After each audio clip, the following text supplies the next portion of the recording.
Hello दोस्तों, मैं आपका दोस्त अशोक कुमार आपका स्वागत करता हूं हमारे इस YouTube channel horror story in 2.0 पर। अगर आप हमारे चैनल पर नए हैं तो प्लीज़ हमारे चैनल को सब्सक्राइब करें और हमारी पिछली वीडियोस को भी ज़रूर देखें, आपको बहुत मज़ा आएगा। तो चलिए शुरू करते हैं आज की हमारी पहली कहानी। यह कहानी हमें रिया जी ने भेजी है। यदि आप भी अपनी कहानी भेजना चाहते हैं तो मैं इस वीडियो की डिस्क्रिप्शन में इंस्टाग्राम का लिंक दे दूंगा और आप हमें अपनी कहानी भेज सकते हैं। तो चलिए बढ़ते हैं कहानी की ओर। रिया जी बताती हैं कि उनके पापा का ट्रांसफ़र एक दूसरे शहर में हो गया था। मेरे पापा ट्रांसफ़र होने से पहले एक अच्छा सा घर उस शहर में ढूंढ रहे थे, लेकिन मेरे पापा इस चीज़ में नाकामयाब रहे। तब उन्हीं के ऑफिस के एक कर्मचारी ने शहर से थोड़ी दूर मेरे पापा को एक घर के बारे में बताया। मेरे पापा उस घर को देखने गए और वह घर काफ़ी अच्छा था और वह घर सस्ता भी मिल रहा था, तो मेरे पापा ने वह घर खरीद लिया। इसके बाद हम सब उसी शहर में जाकर शिफ्ट हो गए। हमारा घर शहर से थोड़ी दूरी पर ही था और वह जिस जगह पर था वह जगह सुनसान थी। जब हमने घर देखा तो मुझे वह घर थोड़ा अजीब लगा। हम उस घर में रहने लगे। अगले ही दिन पापा सुबह सुबह ऑफिस के लिए निकल गए। मेरा एडमिशन भी पापा ने शहर में ही करवा दिया था। तब मम्मी मुझे स्कूल में छोड़ आई। मेरे घर से स्कूल थोड़ी ही दूरी पर था। क्लास में पहला दिन काफ़ी अच्छा रहा। मेरे कुछ दोस्त भी बन गए। जो भी लड़कियां मेरी दोस्त बनी थी उन्होंने मुझसे पूछा कि तुम कहाँ पर रहती हो, तो मैंने उन्हें जवाब दिया कि शहर से थोड़ी ही दूरी पर जो घर है मैं वहाँ पर रहती हूँ। तब उनमें से एक लड़की ने कहा कि तुम उसी घर में रहती हो जो उस हवेली के पीछे बना हुआ है। इस पर मैंने हाँ की। मुझे लगा कि मेरी सहेलियाँ मुझसे कुछ छिपा रही हों। मैंने उनसे पूछने की कोशिश की, लेकिन उन्होंने मुझे कुछ भी नहीं बताया। स्कूल से छुट्टी होते ही मैं घर के लिए चल पड़ी। मेरे घर से थोड़ी ही दूरी पर एक हवेली बनी हुई थी जो पूरी तरह से खंडर हो चुकी थी। हमारे घर जो रास्ता जाता था वह उस हवेली के पास से ही होकर जाता था। मैं उस हवेली को क्रॉस करते हुए अपने घर के दरवाजे पर पहुंच गई। मैंने जैसे ही दरवाज़ा खोला, हवा का एक झोंका मेरे आर पार हो गया। यह सब मुझे थोड़ा अजीब लगा, लेकिन मैंने इस बात पर ध्यान नहीं दिया। मैंने मेरी मम्मी को आवाज़ दी। मुझे भूख लगी थी। मैंने हाथ पैर धोए और मम्मी ने मेरे लिए खाना लगा दिया। खाना खाकर मैं जैसे ही अपने कमरे में गई, हवा का एक झोंका फिर से मेरे आर पार हो गया। मैं आपको बता दूं, मेरे घर में मेरी मम्मी, मेरे पापा और एक मेरा छोटा भाई है और एक मेरी दादी जी हैं जो हमेशा बीमार ही रहती हैं। मैंने अपने स्कूल का होमवर्क किया और उसके बाद मैं अपनी दादी के पास चली गई। मैं जब अपनी दादी के कमरे में गई तो मैंने देखा कि मेरी दादी कमरे में है ही नहीं। तो मैंने वॉशरूम से थोड़ी आवाज़ें सुनी। मुझे लगा कि मेरी दादी वॉशरूम गई होंगी, तो मैं वॉशरूम की तरफ गई। मम्मी किचन में ही काम कर रही थी। मैंने मेरी दादी का थोड़ी देर वेट किया और वहीं पर मैं बैठी रही। काफ़ी देर हो गई लेकिन वॉशरूम का दरवाज़ा खुला ही नहीं। तब मेरी मम्मी वॉशरूम में दरवाज़ा खोलकर अंदर चली गई। मैंने मम्मी से कहा कि इसमें दादी हैं। इस पर मेरी मम्मी ने कहा कि इसमें कोई भी नहीं है। मैंने जो आवाज़ सुनी थी वो किसकी थी? अगर मेरी दादी वॉशरूम में नहीं है तो है कहाँ? मैं फिर से मेरी दादी के कमरे में गई तो मेरी दादी उसी बेड पर लेटी हुई थी। यह सब देखकर मेरा तो दिमाग चकरा गया था। तब मैंने मेरी दादी से पूछा कि आप कहाँ पर गई थी? इस पर मेरी दादी ने कहा, नहीं, मैं तो कहीं नहीं गई, मैं तो कब से यहीं लेटी हूँ। मुझे उनकी बातों पर अब भी विश्वास नहीं हो रहा था। फिर मैंने अपनी दादी से पूछा कि आपने खाना खा लिया था? दादी ने इस पर कहा कि हाँ, मैंने खाना खा लिया। तब दादी ने मुझसे कहा कि आज क्या हुआ है तुम्हें? मुझसे 3 बार तुमने पूछ लिया है कि क्या तुमने खाना खाया। इस पर मैंने दादी से कहा कि नहीं, मैं तो आपके कमरे में अभी आई हूँ। इस पर दादी ने कहा कि झूठ मत बोलो, इससे पहले तुम 2 बार मेरे पास आकर बैठ चुकी हो। इसके बाद मैंने दादी से कुछ भी नहीं पूछा और मैं सीधा अपने कमरे में चली गई। मैं सोच रही थी कि इस घर में कुछ ना कुछ तो है, लेकिन मैंने किसी को कुछ भी नहीं बताया। मैंने मम्मी को आवाज़ दी कि मुझे प्यास लगी है, मुझे पानी पीना है, तो मम्मी मेरे लिए गिलास में पानी लाई। मम्मी मेरे पास पानी को रख कर चली गई। मैंने जैसे ही गिलास को पानी पीने के लिए उठाया, मैंने देखा कि गिलास में पानी है ही नहीं। गिलास में तो खून ही खून है। यह देखकर मैंने उस गिलास को फेंक दिया और एक चीख मारी, जिस पर मेरी मम्मी भागती हुई मेरे पास आई। उसने मुझसे पूछा कि क्या हुआ रिया। तब मैंने मेरी मम्मी से कहा कि आपने मुझे खून दिया था पीने के लिए, और ये देखो ये पड़ा है खून यहाँ पर, लेकिन जमीन पर तो पानी गिरा हुआ था। यह सब देखकर मेरा फिर से दिमाग चकरा गया। उसके बाद मेरी मम्मी ने मुझे खूब डांटा। उसके बाद रात का खाना खा पीकर हम सब लेट गए। मैं अपने कमरे में लेटी हुई थी और जो मेरे साथ हो रहा था उन सब को सोच रही थी, और यह सब मैं सोचते सोचते ही सो गई। तब मैंने सुना कि बाहर कुत्ते भौंक रहे हैं, जिसकी वजह से मेरी आंख खुल गई। मैं अपने बेड पर ही लेटी रही। उसके बाद मुझे लगा कि सीढ़ियों से कोई ऊपर आ रहा हो। थोड़ी देर तक वह आवाज़ें आती रही और उसके बाद वह आवाज़ आनी बंद हो गई। तब हमारे घर की बिल्ली रोने लगी। वह ज़ोर ज़ोर से रो रही थी। मुझे काफ़ी डर लग रहा था। तब किसी ने मेरे कमरे की खिड़की को खटखटाया। मैंने खिड़की से झांक कर देखा तो मेरे होश उड़ गए। हमारे घर से थोड़ी ही दूरी पर एक औरत खड़ी हुई थी और उसका हाथ जमीन से मेरी खिड़की के पास था। मेरा कमरा दूसरी मंजिल पर था। उस औरत ने अपने हाथ को लंबा किया हुआ था। उसने लाल रंग की साड़ी पहनी हुई थी। यह सब देखकर मुझे काफ़ी डर लग रहा था। तब वह औरत चमगादड़ का रूप लेकर उसी हवेली में चली गई। यह सब देखकर मैं अपने बेड में दुबक गई। मैंने किसी को भी आवाज़ नहीं दी, क्योंकि मुझे पता था कि मुझ पर कोई भी विश्वास नहीं करेगा। रात के ठीक 2 बजे किसी ने मेरे दरवाजे को खटखटाया। मैंने सोचा या तो मेरी मम्मी होगी या मेरे पापा होंगे। मैंने दरवाज़ा खोल कर देखा तो बाहर कोई भी नहीं था।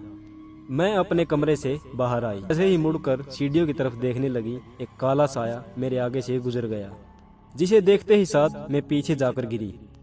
फिर मैंने देखा कि हमारे घर का जो आंगन है उसी के एक फंके पर किसी ने आत्महत्या की हुई है, और वह कोई औरत लग रही थी। तब मेरे देखते ही देखते उसने अपना भयानक रूप ले लिया। उसकी आंखें अब भी बंद ही थी। तब उसने एकदम से अपनी दोनों आंखें खोल ली, जो बिल्कुल ही लाल रंग की थी। यह सब देखकर मैं अपनी दादी के कमरे की तरफ भागी, क्योंकि मेरे दादी का कमरा मेरे पास ही था। मैंने देखा कि मैं मेरे दादी के कमरे की तरफ जाना चाहती थी, लेकिन मेरे पैर अपने आप ही मुड़ गए। मैंने बोलने की कोशिश की, लेकिन मेरे मुंह से आवाज़ भी नहीं निकली और मैं धीरे धीरे सीढ़ियाँ उतरने लगी।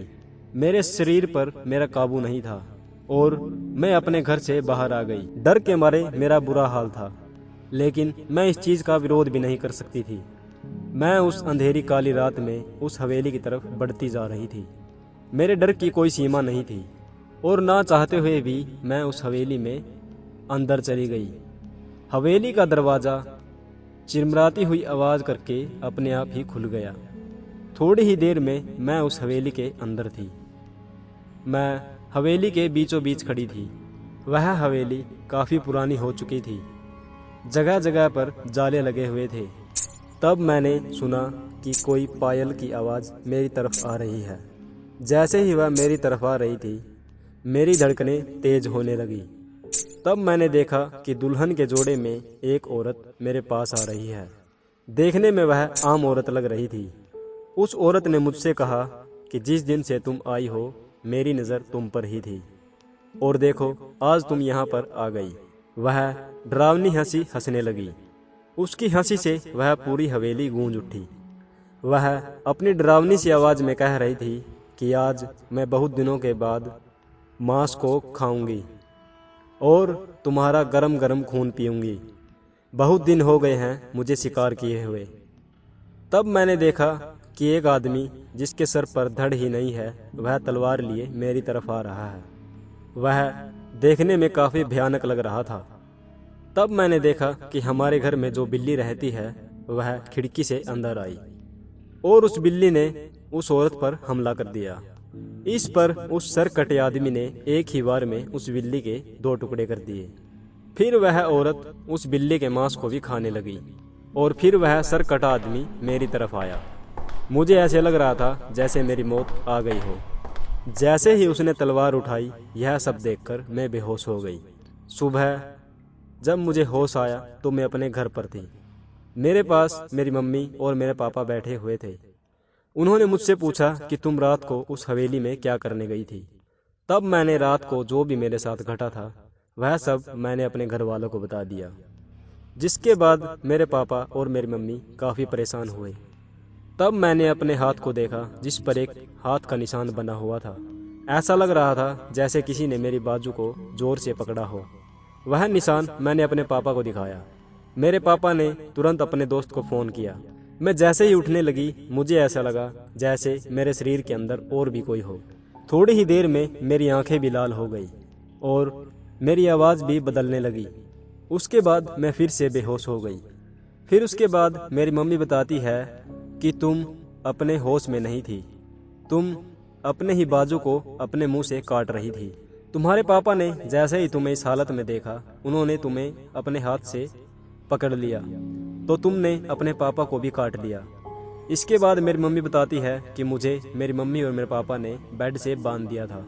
मेरा अपने शरीर पर अब कोई भी बस नहीं था। मैं जोर जोर से चीख रही थी। तब मेरी मम्मी बताती है कि तुम्हारे पापा भागकर शहर गए और वहां से एक पंडित जी को बुला लाए। तब पंडित जी ने हमें बताया कि तुम्हारे शरीर पर किसी बुरी आत्मा का कब्जा हो गया है। पंडित जी ने कहा कि इन्हें तुरंत की तुरंत मंदिर में ले जाना पड़ेगा, क्योंकि वहां पर एक बड़े पुजारी हैं जो इस आत्मा को वश में कर सकते हैं। उस पंडित जी ने मेरे हाथ पर एक धागा बांध दिया, जिससे कुछ देर के लिए मैं शांत हो गई।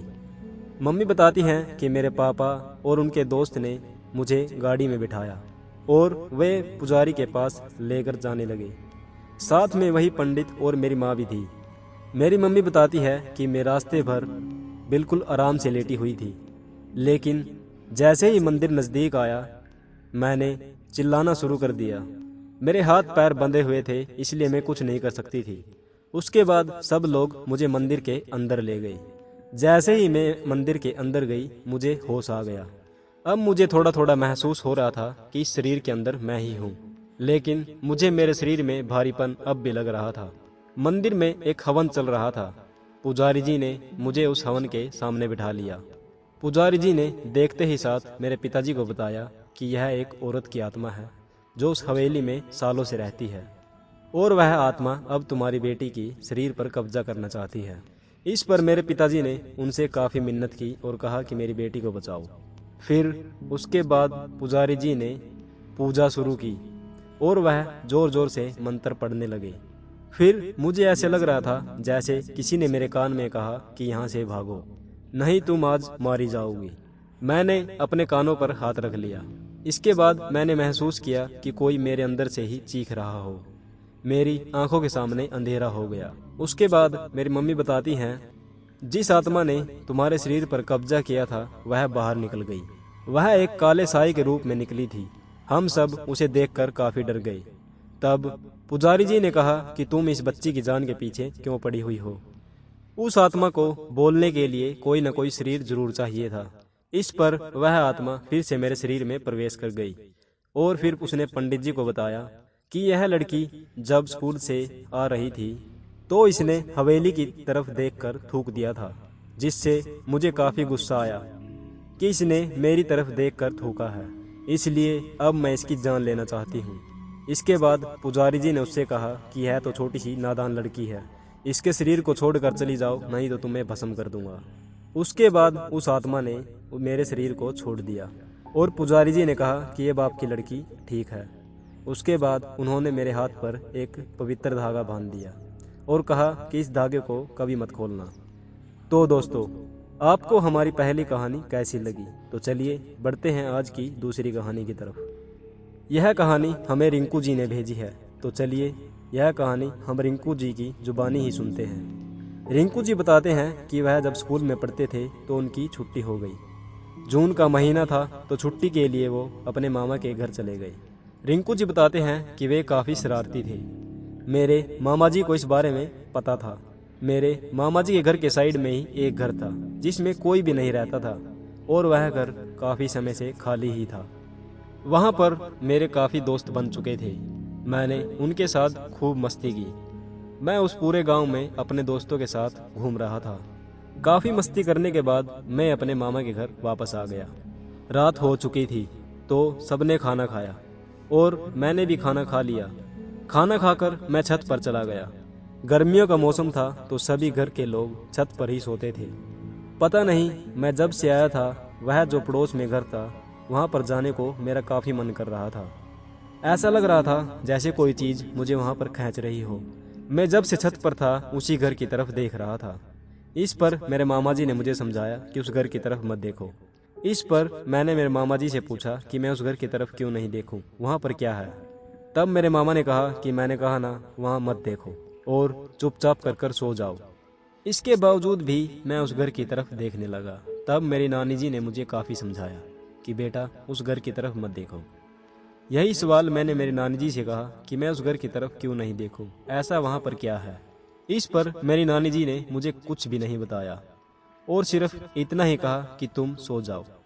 थोड़ी ही देर बाद मेरे सारे घर के सो चुके थे, लेकिन मुझे तो नींद ही नहीं आ रही थी। एक तो गर्मी भी इतनी थी, मुझे थोड़ी बेचैनी भी हो रही थी, इसलिए मैं उठ खड़ा हुआ और उस टेरिस पर इधर उधर घूमने लगा। मैंने सोने की काफ़ी कोशिश की लेकिन मुझे नींद ही नहीं आ रही थी और मैं उस टेरिस पर घूमता फिर रहा था। तब मैंने सुना कि कोई मधुर आवाज़ में गाना गा रहा हो। वह आवाज़ उसी घर से आ रही थी। मैंने छत से उस घर में झांक कर देखा तो जो मैंने देखा उसे देखकर मैं चकित रह गया, क्योंकि वहाँ पर एक नौजवान लड़की बैठी हुई काम कर रही थी। वह बर्तन धो रही थी। मैं बैठा बैठा उसे ही देखने लगा। मेरा जी भी नहीं चाह रहा था कि मैं उससे नज़रें हटाऊं। पता नहीं कोई न कोई चीज़ मुझे उसकी तरफ खींच रही थी। तब मैंने सोचा कि इसलिए ही मेरे मामा और मेरी नानी मुझे मना कर रहे थे। वह लड़की फिर छत पर आई। मैं उस लड़की से बात करना चाहता था, लेकिन वह मेरी तरफ पीठ करके खड़ी थी। मेरी हिम्मत नहीं हुई और मैंने उससे कुछ नहीं कहा। उसके बाद वह लड़की सीढ़ियाँ नीचे उतरकर एक कमरे में चली गई और उसके बाद वह लड़की मुझे नहीं दिखी। मैं काफ़ी देर तक छत पर ही बैठा रहा और इसके बाद मुझे भी नींद आने लगी और मैं जाकर सो गया। सुबह मैंने इस बारे में किसी को नहीं बताया, क्योंकि मुझे पता था कि अगर मैं किसी को इस बारे में बताऊंगा तो मुझे डांट ही पड़ेगी। अब मेरा मन भी नहीं लग रहा था। मेरी आंखें बस उसी लड़की को देखने के लिए बेताब थी। मेरे दोस्त मुझे बुलाने के लिए आए, लेकिन मैं उनके साथ नहीं गया। दिन में नानी जी ने मुझे छत पर जाने नहीं दिया, कहा कि ऊपर काफ़ी धूप है, लेकिन मेरा मन ऊपर जाने को ही कर रहा था। मेरा सारा दिन ऐसे ही बेचैनी में कटा।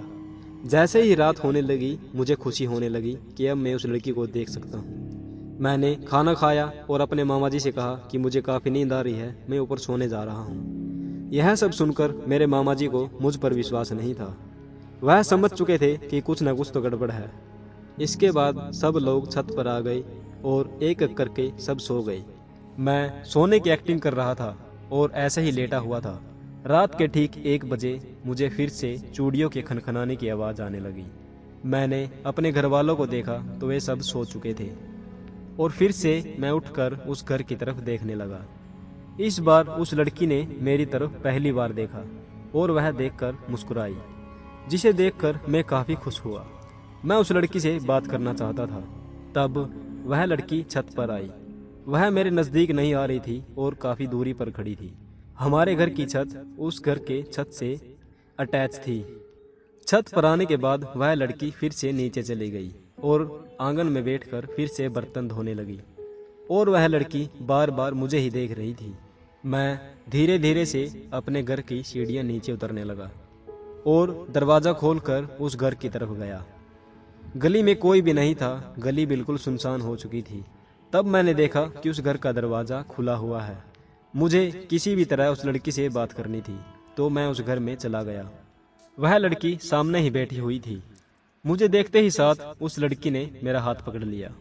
यह देखते ही साथ मानो मैं 7वें आसमान पर था। मेरी खुशी का कोई ठिकाना नहीं था। वह लड़की मुझे उस घर के अंदर ले गई। बाहर से वह घर काफ़ी पुराना लगता था, लेकिन अंदर से वह बिल्कुल ही नया था और उस घर में बिजली वगैरह भी थी। तब मैंने उस लड़की से पूछा कि क्या तुम यहाँ पर अकेली ही रहती हो? इस पर उस लड़की ने कहा, हाँ मैं यहाँ पर अकेली रहती हूँ। वह लड़की मेरा हाथ अपने हाथ पर रख कर बैठी थी। हमने काफ़ी देर बात की। तब उस लड़की ने अचानक मुझे गले लगा लिया। और वह लड़की काफी देर तक मुझे गले लगाए रखी और उसने अपना मुंह मेरी गर्दन पर रखा हुआ था। इसके बाद मुझे होश नहीं कि कब सुबह हो गई। सुबह जब मेरी आंख खुली तो मैं उसी घर में था। मैं भागकर उस घर से बाहर आया और अपने मामा के घर पर आ गया और बिस्तर पर लेट गया। इस पर मेरे मामा ने पूछा कि तुम तो ऊपर सोए थे, नीचे कैसे आ गए। इस पर मैंने कहा कि मुझे ऊपर मच्छर काट रहे थे, इसलिए मैं नीचे आकर सो गया। मेरे मामा जी को मुझ पर शक तो हो चुका था। कुछ दिन ऐसे ही चलता रहा। मैं हर रोज उस घर में जाता और वह लड़की मुझे गले लगाती और अपना मुंह मेरी गर्दन पर रख लेती। उसके बाद मुझे कुछ भी होश नहीं रहता। तब मुझे लगने लगा कि मैं कमजोर होता जा रहा हूँ। मेरे मामा जी समझ चुके थे कि माजरा क्या है। एक रात जब मैं हर रोज की तरह उस घर में दाखिल हुआ तो मेरे मामा जी ने पीछे से मेरा हाथ पकड़ लिया और कहा कि तुम गलती कर रहे हो। तब उन्होंने मुझे पूरी सच्चाई बताई कि यहाँ पर कोई नहीं रहता और जिसे देखने तुम जा रहे हो वह एक चुड़ैल है, इसलिए ही मैंने तुम्हें यहाँ आने से मना किया था। यह सब सुनकर मुझे अपने कानों पर विश्वास नहीं हो रहा था। मुझे लगा कि मेरे मामा जी मेरे साथ मजाक कर रहे हैं। उन्होंने मुझे काफी डांटा। मुझे विश्वास नहीं हो रहा था कि वह लड़की चुड़ैल है। तब मेरे मामा जी ने अपने गांव की पूरी कहानी बताई कि हम लोग इस चुड़ैल से काफी परेशान हैं और हम यह घर बेचना चाहते हैं, लेकिन इसे घर को कोई भी नहीं खरीदता और यह चुड़ैल इतनी शक्तिशाली है कि इसका कोई बाल विवाह का नहीं कर पाया। यह अपने इस गांव में आतंक बनाए हुए है। मैंने अपने मामा जी की बातों को सीरियसली नहीं लिया, लेकिन मुझे क्या पता था मेरे मामा जी सच बोल रहे हैं। उसी रात सब लोग ऊपर जाकर सो गए, लेकिन मैं ऊपर नहीं गया। मैं नीचे ही आकर बिस्तर पर सो गया। तब रात के ठीक 1 बजे वही लड़की मेरे पास आई और उसने मुझसे कहा कि आज तुम मेरे पास क्यों नहीं आई। तब मैंने उससे कहा कि मेरी तबीयत ठीक नहीं है। इस पर उस लड़की ने मेरा हाथ पकड़ा और अपने साथ उसी घर में ले गई और फिर से उसने मुझे गले लगाया। मुझे काफी सुकून महसूस हुआ। उस लड़की ने अपना मुंह फिर से मेरी गर्दन पर रख लिया, जिसके बाद मुझे फिर से होश नहीं रहा। जब मुझे होश आया मैं फिर से घर आ गया और इस बार मुझे काफी कमजोरी महसूस हो रही थी। मुझे ऐसे लग रहा था जैसे मेरे अंदर खून हो ही ना। उसके बाद हर रोज यही काम चलता। मैं दिन प दिन काफी कमजोर होता जा रहा था। अब मेरी तबीयत ठीक नहीं रहती थी। तब मेरे मामा जी मुझे एक पंडित के पास ले गई। पंडित ने मुझे देखते ही बता दिया कि तुम पर उस चुड़ैल का साया है। मुझे पंडित जी पर भी विश्वास नहीं हो रहा था।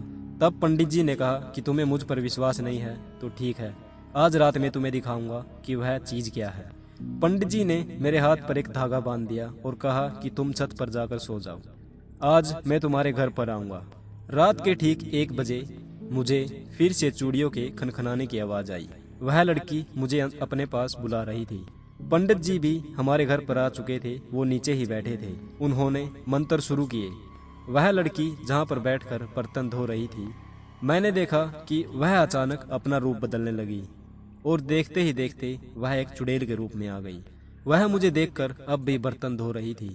मैं यह सब देखकर काफी डर गया, लेकिन पंडित जी ने मुझे समझा रखा था कि अपना डर जाहिर मत होने देना, नहीं तो वह चुड़ैल तुम्हें तभी मार देगी। मैंने अपने डर पर काबू किया। तब उस चुड़ैल ने मुझे अपने पास बुलाया। पंडित जी ने कह रखा था कि जब वह चुड़ैल तुम्हें अपने पास बुलाए तो धागा उतार कर देखना, तुम्हें असलियत समझ में आ जाएगी।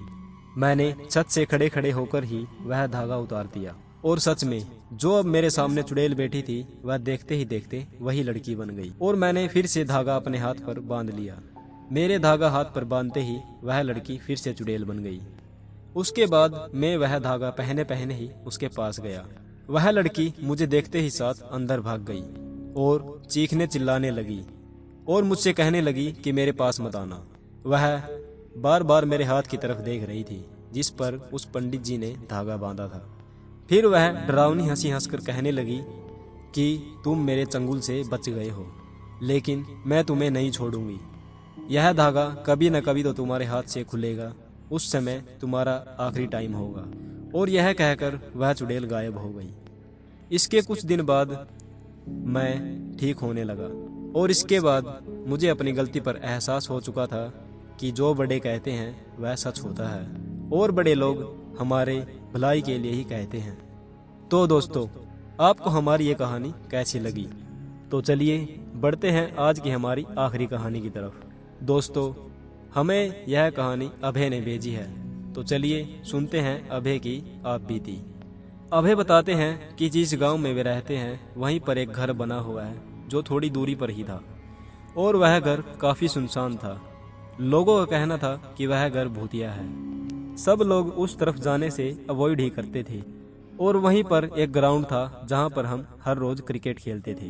मेरी उम्र उस समय 13 साल थी। मेरे पापा मेरे लिए एक अच्छी गेंद लेकर आए थे। उस गेंद से मुझे काफी लगाव था। हम सब लोग उस गेंद के साथ काफी अच्छे से खेल रहे थे। तभी वह गेंद उस घर के अंदर चली गई। सभी लोगों ने मुझे उस घर में जाने से मना कर दिया और कहा कि यह घर भूतिया है, यहाँ मत जाओ, हम दूसरी गेंद के साथ खेलेंगे। लेकिन मुझे अफसोस हो रहा था कि मेरी गेंद वहां पर चली गई है, मैं तो उसे लाऊंगा ही। लेकिन मेरे दोस्तों ने मुझे वहां पर नहीं जाने दिया। दूसरी गेंद के साथ खेलकर हम अपने अपने घर पर आ गए। शाम के 7 बज रहे थे और मैं अपनी गेंद के बारे में ही सोच रहा था। मैंने सोचा कि जब सब सो जाएंगे मैं उस घर से वह गेंद निकाल लाऊंगा। लेकिन मुझे क्या पता था कि यह नादानी मुझ पर भारी पड़ेगी। रात के ठीक 11 बजे मेरे सब घर वाले सो चुके थे। मुझे काफी डर भी लग रहा था, लेकिन मुझे वह गेंद चाहिए थी। वह घर हमसे थोड़ी दूरी पर था। मैं जैसे ही उस घर की तरफ गया, जंगलों से भेड़ियों के रोने की आवाजें आने लगी, जिन्हें सुनकर मैं काफी डर गया। इसके बावजूद भी मैं उस घर की तरफ बढ़ता जा रहा था। फिर दीवार पर चढ़कर मैं उस घर में कूद गया। मैं अपने घर से एक टॉर्च भी लाया था। वह घर काफी पुराना हो चुका था और जगह जगह से टूटा हुआ था। डर के कारण मुझे पसीने भी आ रहे थे और अपनी बॉल को ढूंढते ढूंढते मैं उस घर के अंदर चला गया। सारा सामान टूटा फूटा पड़ा था। घर काफी गंदा हो चुका था। तब मैंने महसूस किया कि मेरे सामने से कोई गुजरा है। मैंने टॉर्च की लाइट उस तरफ की, लेकिन मुझे कोई भी दिखाई नहीं दिया। तब कोई जोर जोर से हंसने लगा। फिर एकदम से मेरे सामने एक काला साया आ गया और झट से मेरे सामने से गायब हो गया। यह सब देखकर मेरी चीख निकल गई। मैं यह सब देखकर भागने लगा, लेकिन तभी जिस दरवाजे से मैं आया था वह दरवाजा अपने आप बंद हो गया। घर से अजीब अजीब आवाजें आने लगी। तब खिड़की के कांच को किसी ने तोड़ दिया, जिससे एक जबरदस्त आवाज आई। मैं वहीं साइड में दुबक कर बैठ गया। मैं काफी डरा हुआ था, जिसके कारण मेरी आवाज भी नहीं निकल रही थी। तब मैंने कोने में देखा कि 2 लाल आंखें मुझे ही देख रही हैं। उसके बाद वह आंखें गायब हो गई। थोड़ी देर बाद शांति हो गई। मैं उस दरवाजे को खोलने की कोशिश करने लगा, लेकिन तभी किसी ने मेरा पैर पकड़ लिया और मुझे उस घर में घसीटने लगा। मैं जोर जोर से चीख रहा था। तब किसी ने मेरी गर्दन को पकड़कर मुझे हवा में उठा लिया और मुझे जमीन पर फेंक कर मारा। मुझे काफी चोटें आई। मैं अपने शरीर को खींचता हुआ दरवाजे की तरफ ले गया और मैं जोर जोर से कह रहा था कि यहाँ पर कौन है और मुझे क्यों परेशान कर रहे हो। फिर मैंने कहा कि मैं यहाँ दोबारा नहीं आऊँगा, मुझे माफ़ कर दो। इसके बाद फिर से किसी ने मेरे पैर को पकड़ा और फिर से घसीटने लगा और मैं घसीटता हुआ उस कमरे के अंदर चला गया जो बिल्कुल ही कोने में बना हुआ था। मैंने देखा कि सामने ही एक आदमी खड़ा है जिसकी हालत बहुत ही खराब है। उसका एक हाथ भी कटा हुआ है जिससे खून बह रहा है और उसका कटा हुआ हाथ जमीन पर पड़ा हुआ था, जो धीरे धीरे चलने लगा और मेरी तरफ आने लगा। यह सब देखकर मेरी चीख निकल गई। उस कटे हुए हाथ ने मेरा एक पैर पकड़ लिया।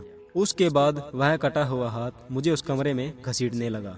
मुझे काफी दर्द हो रहा था और मुझे अब होश नहीं रहा। उसके बाद मैं बेहोश हो गया। सुबह जब मेरी आंख खुली तो मैं अपने घर में था। मेरे हाथ पैर पर पट्टियां बंधी थी और पास में ही एक डॉक्टर खड़ा था। मेरे पापा और उस डॉक्टर ने पूछा कि क्या हुआ, तुम उस घर में क्यों गए थे।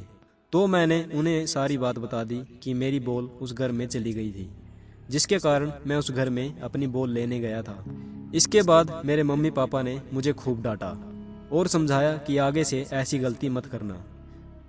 भगवान का शुक्र है कि मेरी आंखें खुल गई थी और मैं पानी पीने के लिए गया। तब मैंने देखा कि तुम तुम्हारे कमरे में नहीं हो। मैं तुम्हें ढूंढते हुए वहीं पर गया था। तब मैंने तुम्हारी चीख सुनी और मैंने अंदर जाकर देखा कि तुम बेहोश पड़े हुए हो तब मैं तुम्हें हॉस्पिटल में ले गया और हॉस्पिटल से सुबह तुम्हें घर लाया। सुबह तुम्हारी तबीयत और ख़राब हो गई, जिसके कारण मुझे डॉक्टर को बुलाना पड़ा। तो दोस्तों, आपको हमारी ये तीनों कहानियाँ कैसी लगी? इन्हें लाइक और शेयर ज़रूर कीजिएगा।